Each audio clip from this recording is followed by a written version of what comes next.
여러분, 이제 예수님은 마지막 가르침을 다 마치시고 천국에 관한 교훈의 복음의 말씀을 다 마치시고 이제 죽음과 부활을 위해 준비를 하고 계십니다. 오늘 본문에서는 예수님께서 고난받으시고 죽으실 것인데 그때가 언제라고 말씀합니까? 유월절 때, 유월절 기간에 자신이 죽게 될 것이라고, 그 사건이 일어날 것을 지금 예언하고 계십니다. 우리 그 말씀 다시 보겠습니다. 2절 말씀입니다. 2절 말씀 같이 읽겠습니다. 시작. 너희가 아는 바와 같이 이틀이 지나면 유월절이라 인자가 십자가에 못 박히기 위하여 발리리라 하시더라. 아멘. 여러분, 예수님의 순환 예고는 이미 앞에 3번에 걸쳐서 여러 번 말씀을 해주셨습니다. 그런데 유월절에 이 일이 일어날 것이라는 말씀은 이곳에서 처음 말씀해 주고 계십니다. 그런데 이렇게 예수님은 구원을 위해서 희생을 준비하고 계시는데 그와 반대로 지금 종교 지도자들, 유대인들은 어떻게 하고 있는 것을 말씀합니까? 예수님을 죽일 계획을 짜고 있다는 것입니다. 우리 그 말씀 보겠습니다. 3절에서 5절까지 말씀입니다. 3절에서 5절까지 말씀 우리 같이 읽습니다. 시작. 그때에 대제사장들과 백성의 장로들이 가야바라 하는 대제사장의 관정에 모여 예수를 흉계로 잡아 죽이려고 의논하되 말하기를 밀란이 날까 하노니 명절에는 하지 말자 하더라. 아멘.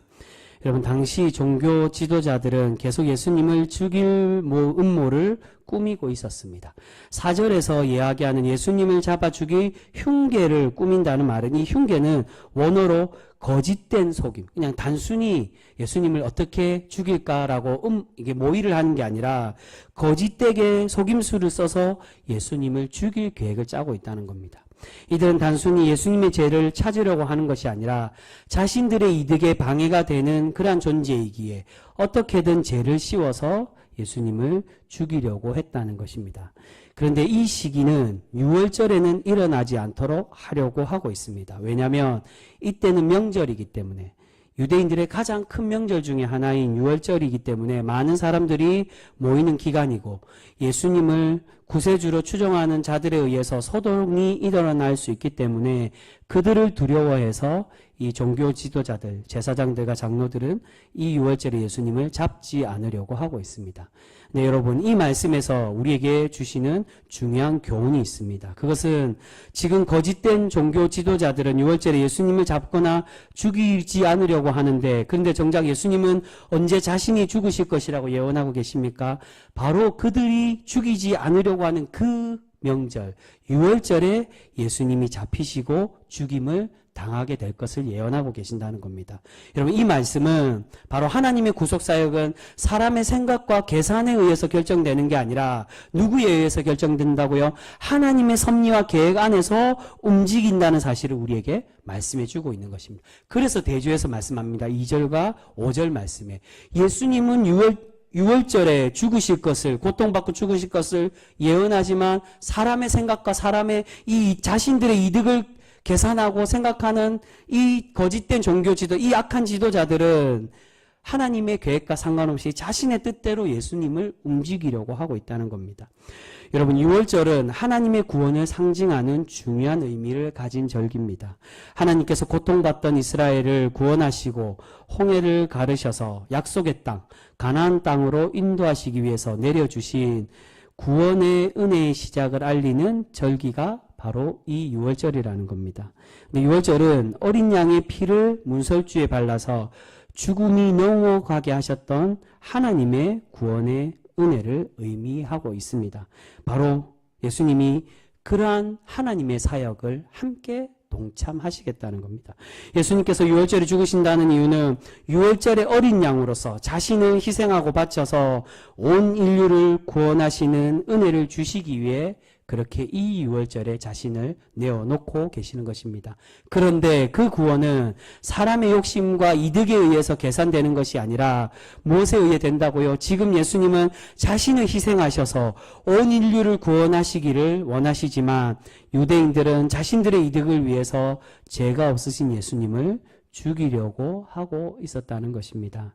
그런데 여러분, 하나님의 은혜와 섭리는 어떻다는 것입니까? 하나님의 역사는 사람의 계산대로 되지 않고 오로지 하나님의 주권과 그 계획 아래 달려 있는 줄 믿습니다.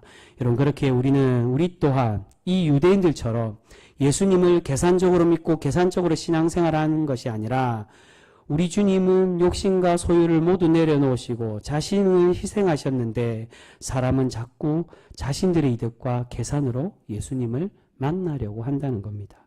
오늘 우리 주님은 주님께서 내려주시는 이 구원은 우리의 이득을 위한 계산이 아니라 희생과 사랑에 있음을 우리에게 말씀해 주고 있습니다. 세상 사람들, 이제 다음 이 부분에 우리가 함께 나눌 말씀에도 나오지만 심지어 제자들까지도 예수님을 거부하던 종교 지도자들과 또한 세상의 많은 사람들도 마찬가지지만 예수님과 함께 따랐던 제자들까지도 자신의 삶의 이득과 또한 자신의 생각으로 예수님의 죽음을 계산하며 자신의 계산대로 예수님을 이용하려고 했다는 것입니다.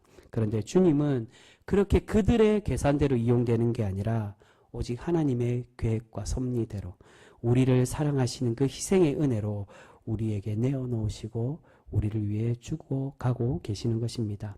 여러분, 이 이득은 바로 다음에 이어서 나오는 제자들에게도 동일하게 나타나고 있습니다. 예수님께서 예루살렘의 근교인 베다니에 있는 나병 환자 시몬의 집에 거하고 계셨습니다. 여기서 나병 환자 시몬은 이전에 나병을 앓았던 그 시몬, 나병을 이전에 알았지만 이미 회복된 그 사람을 의미하고 있습니다. 왜냐하면 그렇지 않고 지금도 여전히 나병에 걸렸다면 어떻게 되겠습니까? 성읍에 이 베단이라는 이 마을, 이 성읍에 들어오지도 못하고 또한 사람들과 함께 대면할 수도 없었다는 겁니다. 지금 예수님을 초청하고 예수님과 함께 식사하며 이 집에 모실 수 있었던 이유는 자신이 나병에 걸렸지만 회복을 얻고 또한 그 회복에 관한 감사함에 예수님을 초청하고 있다. 여러분, 그 말은 지금 이 시몬의 나병이 누구를 통해 치유가 되었다는 겁니까? 바로 예수님을 통해서 회복된 사람임을 우리에게 간접적으로 말씀하고 있는 것입니다. 그렇게 예수님을 초대를 하고 있습니다. 예수님께 받은 이 은혜에 감사하여 이 시몬은 예수님을 자신의 집으로 모셔서 예수님을 정성껏 그렇게 대접을 하고 있습니다. 그런데 이렇게 제자들과 함께 식사를 하던 중에 한 여인이 와서 예수님의 머리에 귀한 향유를 부어 예수님께 바르고 있습니다. 우리 그 말씀도 한번 보겠습니다. 7절 말씀입니다. 우리 7절 말씀 같이 읽겠습니다. 시작. 한 여자가 매우 귀한 향유 한 옥합을 가지고 나와서 식사하시는 예수의 머리에 부으니. 아멘. 여러분, 오늘 본문 말씀에는 이 여인의 정체가 드러나지가 않습니다. 하지만 평행복문인 요한복음 12장에 보시면 이 여인을 누구로 소개합니까? 나사로의 누이였던 마리아로 소개를 하고 있습니다. 그리고 이 자리에는 죽었다가 살아난 나사로도 함께, 이 마리아의 오빠였던 나사로도 함께 그렇게 동참하며 함께 식사를 나누고 있습니다. 마리아가 이 집의 주인인 시몬과 어떤 관계인지는 우리는 알 수 없습니다.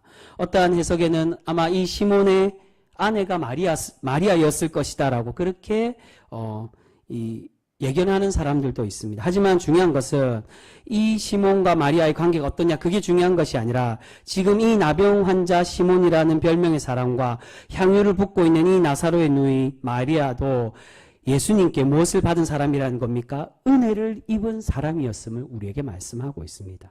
마리아는 자신의 오빠를 살려준 예수님을 통해 이분이 진짜 구원자이구나라는 걸 그렇게 경험하였고, 시몬 또한 자신의 병을 낫게 하는, 자신의 모든 삶의 전인적 구원을 주시는 예수 그리스도만이 나의 참된 주인임을 그는 경험하고 깨닫고 고백을 하고 있는 것입니다. 시몬과 마리아는 모두 예수님을 통해서 구원의 은혜를 경험했습니다. 그래서 지금 예수님께 정성을 다해서 사랑과 존경의 표현을 하고 있는 것입니다. 그런데 이런 여인의 헌신을 제자들은 어떻게 하고 있습니까? 이 여인의 행동이 잘못되었다라고 이 여인을 책망을 하고 있습니다. 우리 그 말씀도 보겠습니다. 8절과 9절 말씀입니다. 8절 9절 우리 같이 읽겠습니다. 시작. 제자들이 보고 분개하여 이르되 무슨 의도로 이것을 허비하느냐, 이것을 비싼 값에 팔아 가난한 자들에게 줄 수 있었겠도다 하거늘. 여러분, 오늘 본문에는 이 향유가 얼마나 비싼 것인지 나오지는 않습니다. 그저 귀한 향유라고만 보고하고 있는데 같은 평행복문인 마가복음과 요한복음에는 두 곳 다 300데나리오이나 되는 그러한 값진 향유였다라고 그렇게 우리에게 설명하고 있습니다. 이런 300데나리오는 한 데나리온이 어떤 가치라고 성경 얘기합니까? 노동자의 하루 품삯. 그러니까 300데나리온이라는 건 당시의 노동자의 1년 연봉에 해당하는 큰 금액이었다는 겁니다. 제자들은 이 값비싼 향유를 낭비하는 것을 보고 이 여인을 책망하고 있습니다. 도리어 제자들은 이것으로 가난한 사람들을 도와주면 더 좋았을 것이라고 그렇게 이야기합니다. 그런데 여러분, 예수님은 지금 이 여인의 행동은 예수님의 죽으심을 예비하고 장례를 치르는 것이라고 우리에게 그렇게 가르쳐 주고 계십니다. 우리 10절에서 12절까지 말씀 우리 같이 읽겠습니다. 10절에서 12절까지 말씀 우리 같이 읽습니다. 시작. 예수께서 아시고 그들에게 이르시되 너희가 어찌하여 이 여자를 괴롭게 하느냐. 그가 내게 좋은 일을 하였느니라. 가난한 자들은 항상 너희와 함께 있거니와 나는 항상 함께 있지 아니하리라. 이 여자가 내 몸에 이 향유를 부은 것은 내 장례를 위하여 함이니라. 아멘. 여러분, 여기서 예수님의 이 말씀은 이웃을 사랑하고 섬기는 것보다 종교행위와 신앙생활이 더 중요하다라고 강조하는 그런 말씀으로 우리가 생각해서는 안 되는 것입니다. 분명히 예수님은 이전까지 어떤 말씀을 주셨습니까? 가난하고 소외된 사람들을 위로하라고 하셨고, 그리고 바로 직전에 지극히 작은 자, 바로 연약한 이들을 섬기는 것이 곧 주님 자신을 섬기는 것과 같다라고 그렇게 교훈하며 말씀해 주셨습니다. 그런데 왜 여기서는 이 비싼 향유로 예수님을 섬기는 것을 더 강조하고 있는 것일까요? 이 말씀은 지금 예수님께서 11절에 말씀하는 그 말씀처럼 특별한 때에 드리는 신앙 고백임을 우리에게 설명하고 있는 것입니다. 예수님은 지금 온 인류를 위해서 희생하시기 위해 고난의 길을 가고 계십니다. 그러한 예수님을 위해서 이 여인이 순수하게 예수님의 죽음을 기리고 사랑에 자신이 개인적으로 보답을 하고 있다는 겁니다. 우리가 당연히 주님을 섬기듯 이웃도 사랑하고 섬겨야 하지만 주님을 위해서 드리고 헌신하는 모습도 결코 소홀히 해서는 안 된다는 것입니다. 예수님이 이 말씀을 하는 건 가장 중요한 게 신앙생활하는 거고 그것을 따라야 된다. 그걸 말씀하는 게 아니라 하나님을 사랑하듯 이웃도 사랑해야 되지만 그러나 때로는 구별되어야 된다는 겁니다.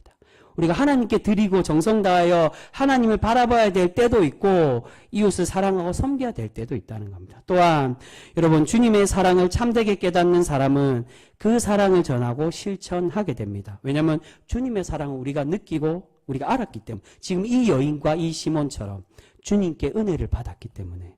하지만 주님의 사랑을 모르는 사람은 어떻습니까? 주님의 사랑을 몰라도 이웃에게 분명히 선행을 행하고 선을 베풀 수가 있습니다. 하지만 중요한 것은 진정한 사랑의 실천은 주님의 사랑에서 비롯되어야 한다는 것입니다. 선행 중에는 사랑 없이 행하는 선행과 또한 그런 행동들도 분명히 있습니다. 우리 주님이 하나님의 선함을 말씀하실 때 어떻게 말씀하십니까?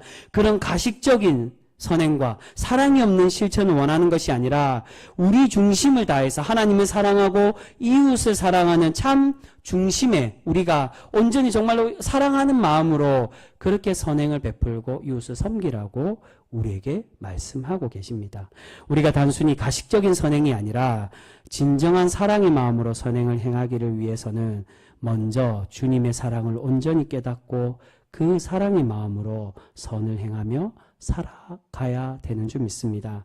여러분, 그것이 진정으로 하나님을 사랑하고 이웃을 사랑하는 율법의 완성의 모습이 되어지는 것입니다.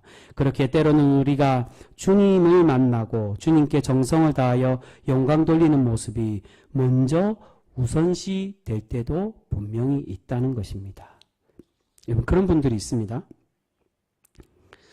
이전에 신학교 때나 이제 신앙생활 하면서도 그런 이야기를 많이 들었는데, 어떤 분들 중에 내가 헌금을 하고 또한 이 정성을 드리는데 내가 다른 곳에 더 선한 곳에 많이 쓰니까 내가 헌금하지 않아도 된다. 이게 가난한 교회에 내가 11조를 바친다든지 또는 하나님께 드리는 거는 어느 교회를 바치든 똑같은 것이기 때문에 자신이 섬기는 교회에 드리는 것도 참 중요하지만 사실은 그게 제일 우선시 되는 겁니다. 그런데 더 가난하고 내가 알고 있는 더 어려운 그곳에 헌금하기 위해서 드린다는 거, 그건 참 좋은 의미입니다. 그런데 내가 다른 곳에 기부를 하고 선행하는 거, 이것이 하나님께 드리는 것이 아니냐라고 생각해서 그것을 꼭 헌금인 것처럼 그렇게 드리며 살아가는 사람도 있다는 겁니다. 여러분, 결코 그렇게 생각해서는 안 됩니다.